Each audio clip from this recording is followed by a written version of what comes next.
Whatever you don't use, you lose. Lack of use causes loss on this planet. Maybe not the next one, but on this one.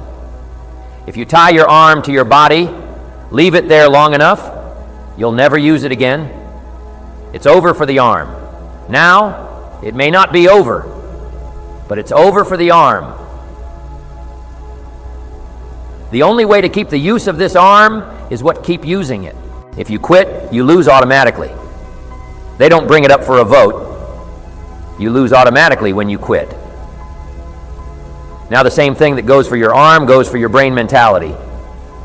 The same thing goes for all the human virtues. Ambition, unused, declines. Strong feelings, unused, diminish. It doesn't grow. It diminishes faith. Unused decreases. It's a law. Vitality, unused, diminishes. Energy, unused, decreases. The guy says, well, I'm going to save up my energy. You can't do that. That's like trying to save today. Put it on the end of the year. See, you can't do that. They'll come take you away. If you don't use today what it's lost, the guy says, well, I'll work twice as hard tomorrow to make up for it. See, that's foolish. You could have done that. Anyway, today, unused is lost. A talent unused is lost. And ability unused is lost. So here's one of the key expressions of the evening. Take a new inventory of yourself, starting tomorrow. New project.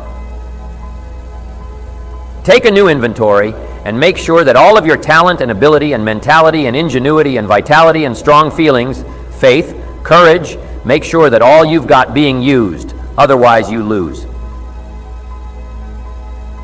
Now, one of the best illustrations of the law of use is a Bible story called the Parable of the Talents, the talent story. Interesting story. If you haven't read it in a while, just review it. It's a good story, an ancient story. It says there was a master with 3 servants. He got them together one day and he said to the 3, I've got these talents. And in those ancient days, the talent was a measure of gold. And he said to the 3 servants, take these talents and see what you can do with them. While I'm gone, he said, I'm taking a journey and I'll be gone for a while. When I come back, we'll get together. Go over the book. See how you did, he said. Here's 5 of these talents for you, 5. Here's 2 of them for you, 2. And here's 1 for you, 1, the master said. Take those talents. See what you can do with them. When I come back, we'll get together. We'll go over it all, the servant said. Okay, master takes off. According to the ancient story, the master comes back from his trip. When he gets back, he gets the 3 servants together. And as he said he would, he asks, how did it go with those talents? You're 5. What happened? That servant said, well, I took the 5 talents you gave me and I put them to work. A little shaky at first. But he said, things finally got rolling, and he said, I poured it on. And he said, my talents grew to 7, 8, 9, 10. He said, I doubled my talents from 5 to 10. Books will show, master said. One heck of a job or something like that. He said, I gave you 2 talents. What happened? That servant said about the same thing happened to me. I put those 2 talents to work, poured it on. They grew to 3 and then to 4, he said. I doubled my talents from 2 to 4. Books will show, master said. Well done. He said, I gave you 1 talent. What happened? That servant said, well, I took the talent you gave me and I carefully wrapped it and I dug a hole and buried it and camouflaged it, I suppose, so nobody would steal it. And he said, fortunately, nobody got it.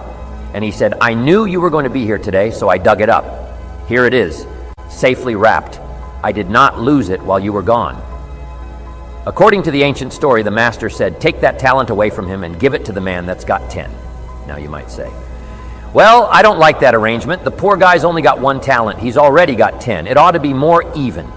Remember, I didn't ask you to like it, but this one I would ask you to learn because it simply means whatever you do not employ, you forfeit. It's a law, so learn well the law of use. And now I'd like to leave you with these 4 questions called questions to ponder. These questions were valuable for me, and I want to make them valuable for you. Here's the first one. Why?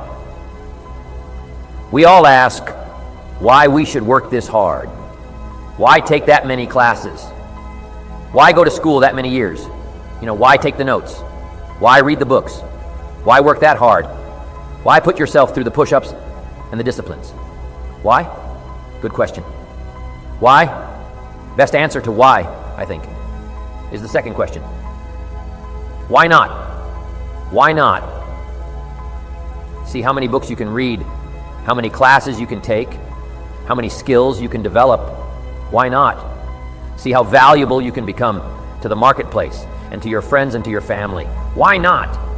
See what you can make of yourself. Why not? See how far you can go, how much you can see, how much you can earn, how much you can share. Why not?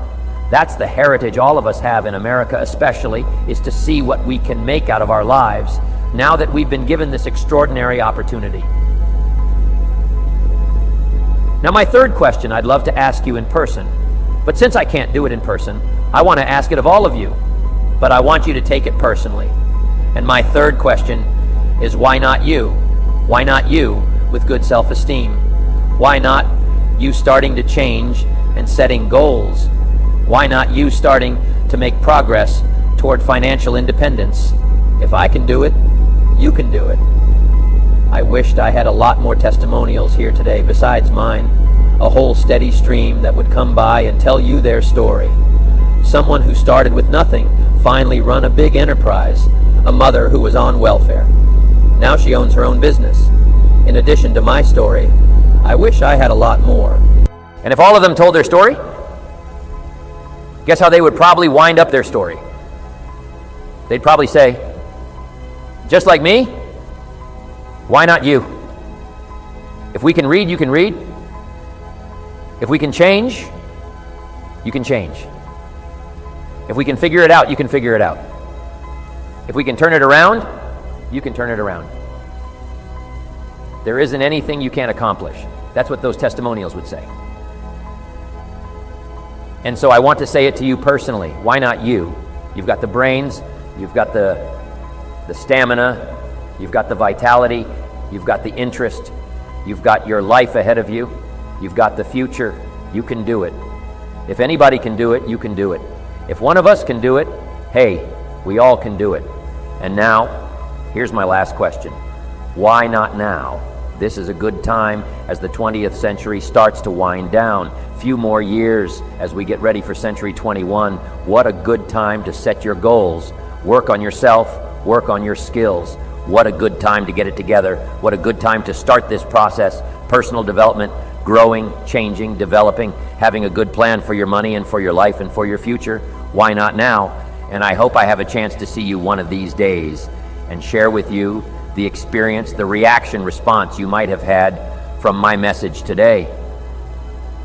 And until I get a chance to see you on this side of the world or the other side of the world in some school or some seminar, or maybe I'll come and speak for a company that you work for someday, I hope I get a chance to meet you.